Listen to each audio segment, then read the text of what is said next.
producers, you know what I mean? All of the above. Let's check out this video. I had this video saved for a little bit. The secret why rappers drop songs on Instagram. 4 changed hip-hop forever, in more ways than you might realize, as two legends fired shots back and forth. Included in one of the biggest rap beefs ever came the rise of an extremely hot new trend, releasing music on Instagram. Not only were 3 of Drake and Kendrick Lamar's diss tracks first posted to their Instagram accounts, but this past year, countless other superstars have joined in on this strange trend. From Kendrick and Drake, Kanye West, J. Cole, and definitely Playboi Carti, who at this point I'm convinced might even drop his next album exclusively on Instagram. New Kai dropping tonight! However, the question still remains though, why are rappers doing this? Are they earning more money? Or is their goal to simply make it as inconvenient as possible for us fans to stream their music? Well, as we're about to see, there's a deeper secret behind this new method, and the truth may actually surprise you. Since beginning to allow users to post videos in 2013, song snippets on Instagram have been a very popular thing. However, posting entire songs though is kinda crazy, unless it's working. With over 2.35 billion monthly active users, yes, that's billion with a Yeah, I think it's because they're gonna get more plays. That's my prediction. I haven't watched this, but that's my guess.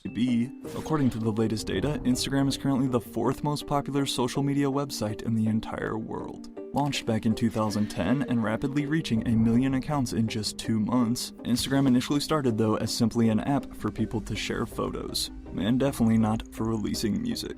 New Kai tonight! New Kai dropping tonight! Kai dropping again! Tonight! Jesus Christ. Included as part of Playboi Carti's recent album rollout has been this bald British guy. And although fans have come to expect this Opium crew member screaming the announcement for every new single, what we didn't expect was for Playboi Carti to release almost all of his recent music in 2024, exclusively to his burner Instagram account. Why did you do this? Like, why did you, why? What was the point? What did we gain doing this, dude? Listen to this! They probably get paid more like per stream. That's kind of what I'm thinking it is. As the concept seems though, has it been successful? There's this saying in social media and in business that you have to meet your audience. It may not where count they as are. like charting. And since artists are streams, essentially but businesses at the end maybe of the it day, does, I don't by know. utilizing one of the most popular social media apps, they're literally capable of reaching billions of users around the world, who spend hours scrolling day in and day out. When we engage with social media, it releases a lot of dopamine in the brain's reward pathway, lights up the same part of the brain as drugs and alcohol. It's incredibly accessible. We have 24/7 access to this particular drug. For example, prior to getting taken down following a cease and desist letter from Tupac's legal estate, one of the biggest artists on the planet, Drake, actually released his second diss track in response to Kendrick Lamar, exclusively on his Instagram account. Titled Tailor Made Freestyle, this single would go on to receive very mixed opinions from Drake's 140 million followers, not only due to its weird use of AI Tupac and Snoop Dogg voices to help diss Kendrick, but also due to Drake's choice of release platform, electing to drop on Instagram and totally ignoring YouTube, Spotify, and Apple Music. However, it wasn't long until Kendrick Lamar did the exact same thing, as his second diss response following Euphoria. On the morning of May 3rd, 2024, at 6:16 a.m. Pacific to be precise, fans were met with a surprise new Kendrick Lamar single as soon as we opened Instagram. Titled 616 in LA and featuring this cover art of Drake's Maybach gloves, Kendrick decided to drop this entire 3-minute and 44-second song strictly on Instagram to his 17 million followers. Drake did an IG drop while waiting for Kendrick. That was tailor-made freestyle. How did Kendrick drop this track? Again, he dropped it directly via his Instagram, which I think he never uses, right? Never uses his Instagram. And he posted it. It's his second post. Pro dropped on Reels. The top comment reads, currently sitting at 64 million views. As it turns out, Kendrick Lamar had one more IG exclusive track for fans before the year was over. Posted on September 11th, this time with no caption, and this time using some random black Air Force Ones that were for sale on eBay as the cover image. Named by fans as Watch the Party Die, this Instagram release tallied up nearly 50 million views. But Yeah, the people who he took the picture from on eBay or whatever are trying to sell the shoes now for like 70 grand. It's kind of fucked up. if you want me to be truly honest, unless you save to local files or you stream it somewhere else though, how many people are actually replaying songs on Instagram? Someone tell Kendrick his Spotify password, another fan jokes. As we'll see more in a second, today artists are essentially treating Instagram like the new SoundCloud. And combined with the help of the hottest and most influential names such as Playboi Carti leading the way, who as of now has released a total of 5 new singles solely to the social media app, it is only getting more popular. However, as I mentioned, the problem is Instagram was not designed with the intent of streaming music. Therefore, despite its potential reach of billions, as more and more artists try out this new trend, unfortunately there are a lot of downsides that come with it, including, in my opinion, the biggest, the massive inconvenience as a consumer of listening to these songs. Seeing as the fact that you can't play videos on Instagram while your phone is locked, this makes it far from ideal to ever play music. For this reason, YouTube exclusive releases have always... But if you can make people stop like doom scrolling, you know, and like listen to your shit, that really says a lot. And I don't know, that kind of like shows some respect for the consumer, dude. You know, not everyone's gonna sit there and watch it, but a lot of people's time awake is spent on the phone. Like, look at people's watch. People got crazy watch times, you know, on their devices. So yeah, they're probably getting plenty of replay. What was that shit at 64 million or something? Always been more common and are 1,000 times better, especially if you have YouTube Premium. However, clearly this hasn't stopped the biggest artists from starting to choose Instagram.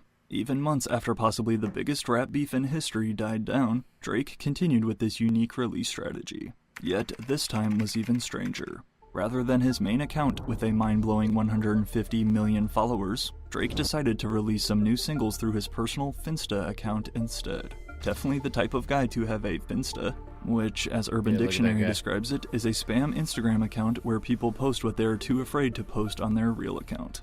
Embarrassing! In addition to a bunch of random behind-the-scenes content from his 15-year career, Drake would also share multiple fresh singles with fans, to this account known as Plot Twist, spelled with a bunch of T's.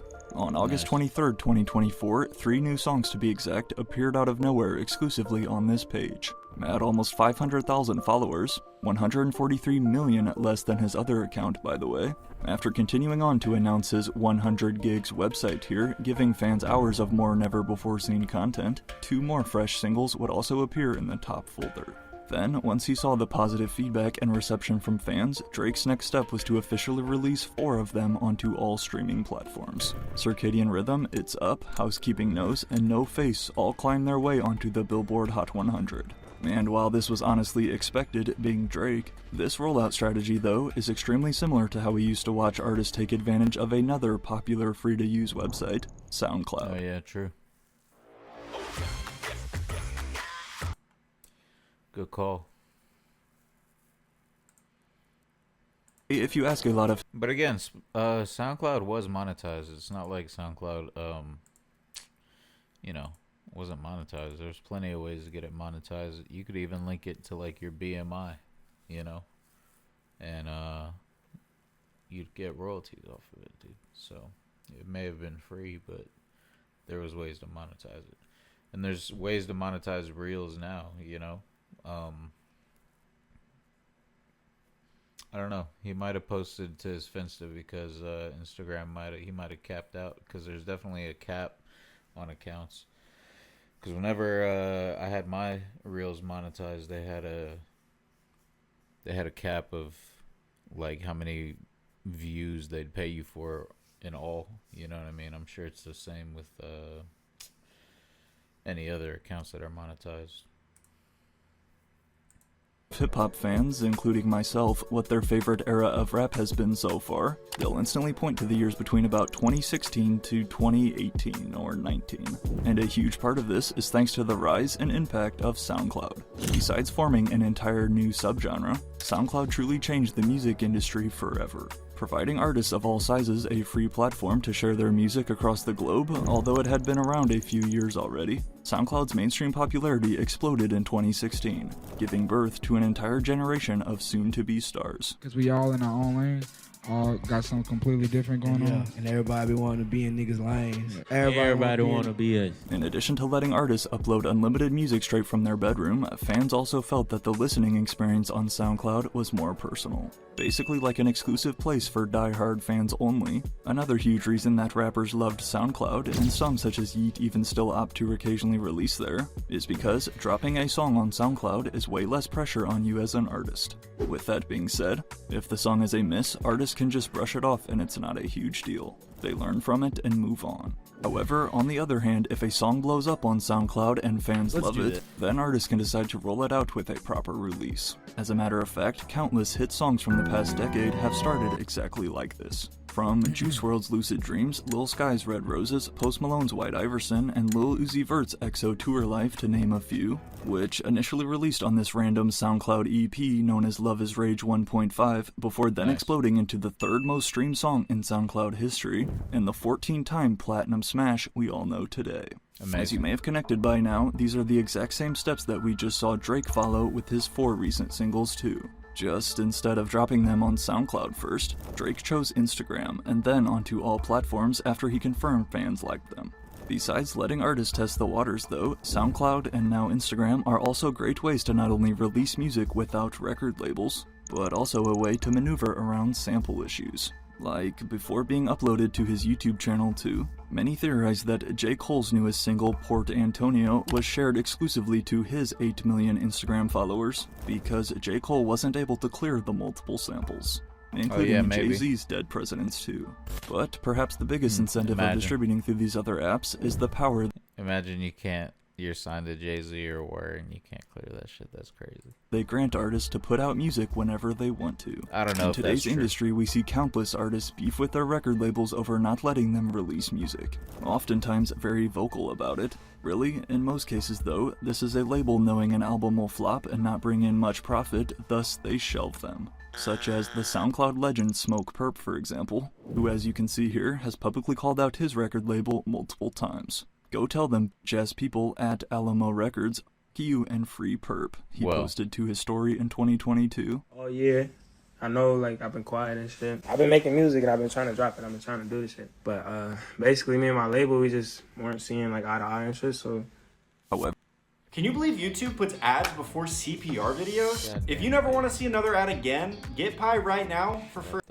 However, SoundCloud provided Heard Pi's a scam too, low-key. Don't get that shit. Artists the ability to work around this. A rapper could impulsively decide to share multiple songs on a random afternoon because they felt like it. This simple freedom and the idea of having no pressure to perform successful on any charts and just have fun experimenting was simply too enticing for artists. Unfortunately, the truth is, SoundCloud's popularity has been rapidly decreasing year after year. Yeah, it's with like a all never-ending bots amount now. of ads It's largely kinda to crazy. blame. Here in 2024, it appears that It's Instagram crazy is beginning ads, to dude. fill that void. But, yet still, this doesn't change the fact that Instagram was not designed to release music on. So, why are the biggest rappers continuing to do it? Do they have some secret partnership deal with Instagram? Especially someone like Playboi Carti, who, despite having not released an album in 4 years now, and aside from just one solo single, refuses to upload any new music to Spotify.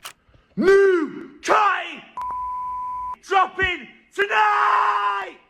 Right in line with Playboi Carti's unique rollout and entire career, fans now expect this bald dude to announce every new single. However, what follows these posts is always a surprise. Since his last album way back on Christmas of 2020, Playboi Carti fans have been left anticipating a new project. And after sitting through hundreds of random fit pics and posts of him on stage performing, one random night out of nowhere in December of 2023 came this post from Playboi Carti.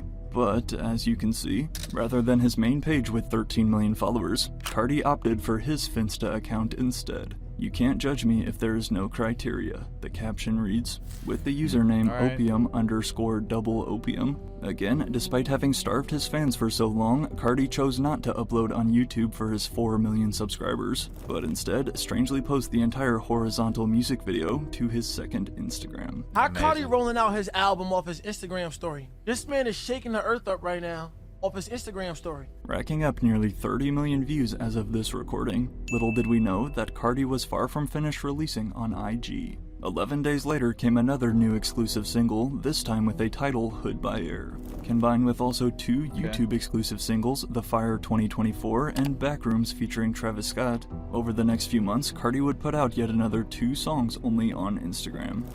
Cardi dropping again! Tonight! Playboy Cardi was really the first of these A-list stars to kick off this unique trend.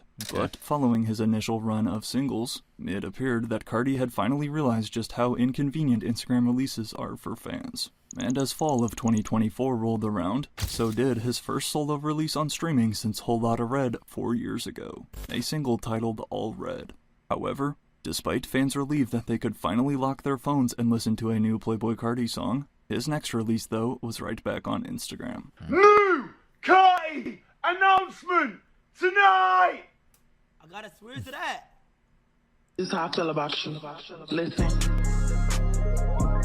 Play this post Cardi in November to his Finsta, which would come to be the name of the song. But although it is the most recent, Play This only sits at just over 10 million views, easily the least out of any of his singles. Compare this to his YouTube exclusive tracks, which both sit at 63 and 37 million, or to his Spotify streams for All Red, which are over 123 million. Clearly we can see that releasing songs on Instagram results in a lower number of streams. As crazy as this is about to sound though, Spotify only pays their artists an average of between $0.003 and $0.005 per stream, which, while this shockingly does make it one of the highest paying music platforms, that still isn't even a penny. So, with that being said, artists such as Playboy Cardi have to be releasing music on Instagram instead of Spotify due to its better payout. Correct? That's the only way it makes sense. Well, not exactly. The truth is, all of these rappers are not choosing Instagram due to the money or any secret partnerships with Meta and Mark Zuckerberg, but rather due to a combination of everything we just discussed. Like every social media platform, Instagram does have a creator fund program where accounts can make money off their content. At the moment, I am not in it. As you can see, I need to work on building up my Instagram. But while I can't speak from personal experience, other creators have reported earning bonuses for viral reels with millions of plays. Be transparent and you guys can understand what Instagram actually does pay out. For the month of September to October, 1 million views for 10 reels paid out $202. November to December, we got 1.1 million views on 19 reels, and we only got paid $210.38. Now, these bonuses are only a couple $1,000s, and to these superstars that's nothing. But while there's no way for us to tell if these rappers are in the program, as it reads here in the monetization rules, at this time, repeat views on reels are excluded.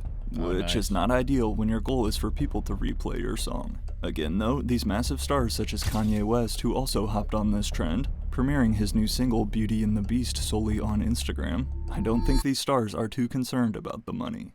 Despite the incredible inconvenience it causes fans who want to listen, rappers are simply releasing music on Instagram due to the freedom it provides. With the most influential names leading the way, I only expect this trend to keep growing in 2025. Yeah, honestly, the Reels program might be paying out more than any like streaming platform. Streaming platforms are fucking ridiculous, dude. Because you gotta fucking, I don't know. It's no good. Like you said, 0.003 cents per stream. So you basically need 4 streams to get a penny on there. It's kind of wild. All right.